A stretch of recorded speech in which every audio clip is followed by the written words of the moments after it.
Great to see you, Scott. Welcome to Paradise. How are you? I'm doing great. Yeah, my daughter Haley, who we met before, is with us today as well. Yeah. How are you?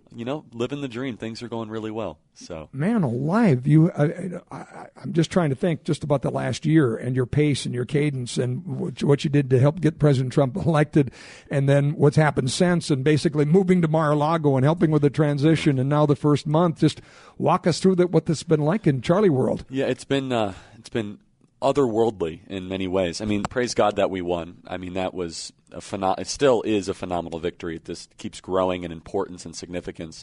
And we dedicated our entire life, our whole operation, to getting President Trump across the finish line.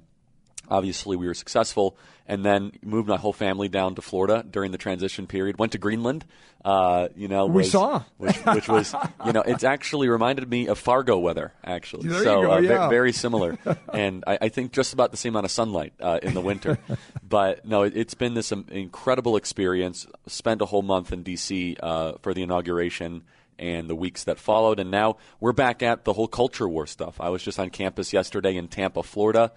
We drew a multi-thousand-person crowd. I'm going to be doing 20 campus stops this semester. We are seeing this seismic change with Gen Z, with younger voters that are moving to the right, and we want to make that change permanent. What do you think the role of the time you've spent on campuses, especially as it led up to the crunch time of the election, played in the election results, and why is it important to continue that cadence? I think it was significant. There's a lot of data that shows the campuses we visited were performed far more in President Trump's direction than even the control group. Independent pollster actually did that.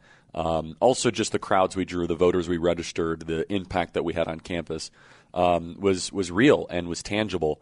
But now it's time for us to make this generation identify with our value system in a permanent way, in a deeper, more thoughtful way. Not just for a political party, which of course we care about, and I think we have a great opportunity to do that. I'll say that the current trajectory of where the Democrat Party is going, they're in the wilderness. They have no leader. They have no cadence. They have really no direction of where they're going. And on our side, we're playing full court offense. We have Elon Musk. We have President Trump. This whole team of rock stars that are making real change happen every single day. And so I'd rather be on our side than their side. We have to stay humble. We have to stay hungry. J.D. Vance is doing an extraordinary job as well. And that brings me a lot of, joy. I know that we might not have seen the Veep steaks the same way, but, hey, Burgum's doing great at Interior. It worked out as the good Lord ordered it. It's just incredible. I mean, how great is J.D. doing? My gosh. Yeah.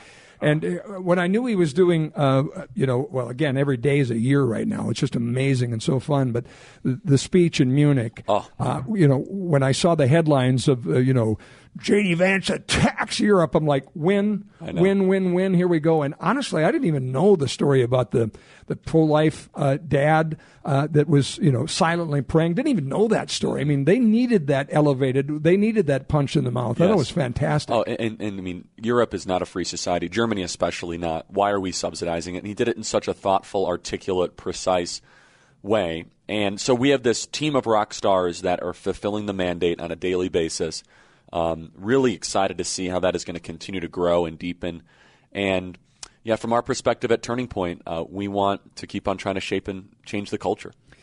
It seems to me if Charlie Kirk and Don Jr. and, Knucklehead from North Dakota got in the room and said, let's script out how we want the Democrats to respond so they stay in the minority forever. Exactly. They couldn't have done it any better. I mean, this is just incredible. There's nothing there. Yeah, they have no leader. They are in the wilderness in more ways than one. And, look, I don't think that's going to last. I think they're going to find some core, some center. They're going to have someone pop up that will hopefully, I mean, for their sakes, if they want to survive, not for our sakes, but I think hopefully for the country, restrain how insane they are on three major issues: immigration, crime, and the trans stuff. Those three issues are deeply unpopular. I think have turned millions of people away from the Democrat Party. That where they stand for open borders, they stand for just no crime enforcement whatsoever in our cities. And then this trans stuff is completely outrageous. We had another biological man win a state championship in Maine the other day in defiance to President Trump's executive order. Can't imagine that's popular in the country. We know it's not, actually. And so the Democrats, whoever is going to ascend as the leader of the Democrat Party, needs to basically tell the Democrats, you're wrong on these three issues. Similar to what Bill Clinton did in 1992. Bill Clinton helped bring the Democrats out of the wilderness in 1992, ran to the middle, he told that his party that they were too extreme on abortion, too extreme on crime, too extreme on trade and basically economic matters. And Clinton basically went to war with his own party on it. And he was successful, obviously, won in 1992. So we don't want to get too prideful that, the Democrats are never going to adjust, they're never going to come to the middle. But I think we're in a really good spot. That's wise counsel. Let me ask you about just the different players that are in the Trump world right now. You're obviously in the middle of that. Elon Musk is so fascinating to watch. What I love about it, and I talk about it a lot, is that he transcends typical politics and has this tribe behind him that just loves him, that now are paying attention to a guy that really could be anywhere in the world. Doing anything. Having people fanning him, bringing him. He could buy Belarus. Yeah. Right. I mean, it's just ridiculous. And he's doing what he's doing, and literally his kid's in the Oval Office. What's he like? He is incredibly intense, very sincere. I mean, I've always found him to be very friendly, extremely smart, and the most focused individual I've ever been around. So focused on a issue, a matter, a cause. Once he goes all in on something, the Walter Isaacson book on Elon is partially true. Some of it's just BS, in my opinion, getting to know Elon. The part that is really true is that when he goes all in on something, he gets it done. And if you read the Walter Isaacson biography, which I encourage everyone to read just because this guy is now one of the most powerful people. It's 19 hours I'm listening to it. I did the whole deal. And I actually think it's well written. I think it's very listenable. Some of it's BS about some of his personal stuff. That's not worth internalizing. What is worth internalizing is when he would sleep on the Gigafactory floor when Tesla wasn't meeting car production, when he would move his whole life to the rocket ship in Boca Chica to make sure that rockets were going up. He will cancel everything out, delete everything else out, and go in on a singular objective.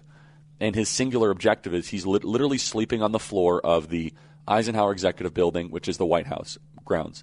He is so focused on one or two things, and that is we're going to destroy government waste and we're going to crush the woke left. It's his whole life.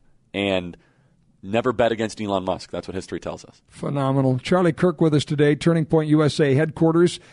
Charlie, as responsible as anyone I can think of for what we are now unleashing and making it a morning in America again with this Trump revolution that is happening that is so fun to watch that our listeners love. More of our chat with Charlie coming up in minutes on What's on Your Mind, live from Scottsdale, Arizona today, brought to you in part by our friends at MyPillow. Promo code Scott. MyPillow.com. Short time out. More after this. Back on What's on Your Mind. A couple of minutes left with Charlie Kirk, who has his own radio show to do in a few minutes and here. They can hear it right here on the Great Flag. Exactly right. We love it very much. The great Scott Hennen. We feel like we were part of those. I don't know if I'd go with Grant. Really good, man.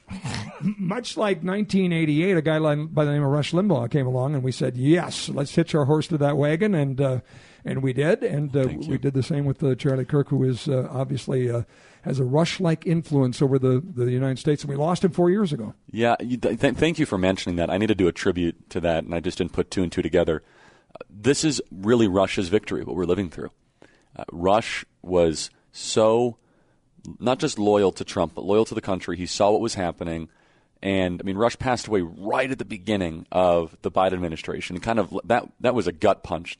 Not only was Biden president, but then Rush dies. Yeah. And we had to dig ourselves out of that hole, we being the collective conservative movement. And we've come a long way. And a lot of this is thanks to Rush's perseverance and wisdom, charm, and clarity throughout the years. You were a Rush baby. Folks might without a doubt. Grew that's up in right. Chicago listening to him, right? And the New York Times piece that just got published on our work had a whole couple paragraphs on how I used to listen to Rush Limbaugh every day and would get in my car. I was always told by people, oh, Rush is too extreme. And when you listen to him, he said, this guy's amazing. Yeah. He was so good.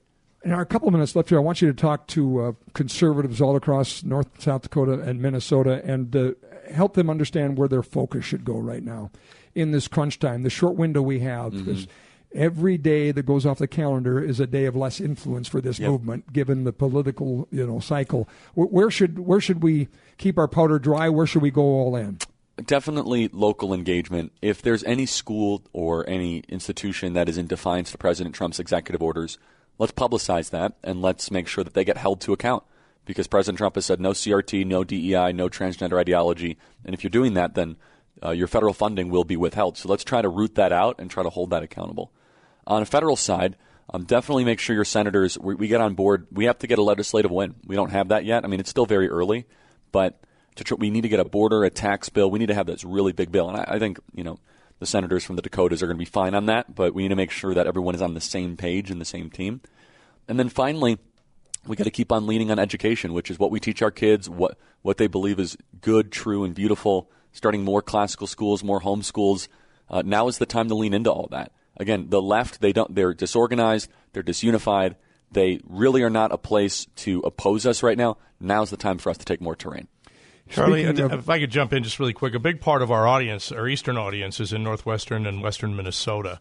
We are in trouble in Minnesota, brother. I don't know. More than a question, just a call to action. If you could put them in your crosshairs more than ever, because it is getting crazier by the day.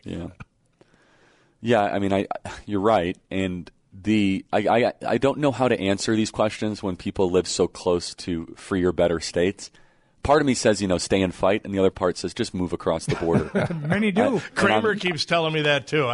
Many have. And I mean, I want to say fight for your home. At the same time, there's better place, same country, better state, just right across the way. So I got to go prep my show. I know you Scott, do. You're the best. By the way, speaking of schools that are not following President Trump's agenda, Fargo Public Schools defied a state law and now defying the new executive order. Well, they should not get federal money anymore. Yeah, exactly right. Thanks, See you Charlie. guys. Thanks so See much. you, buddy. Good to see you.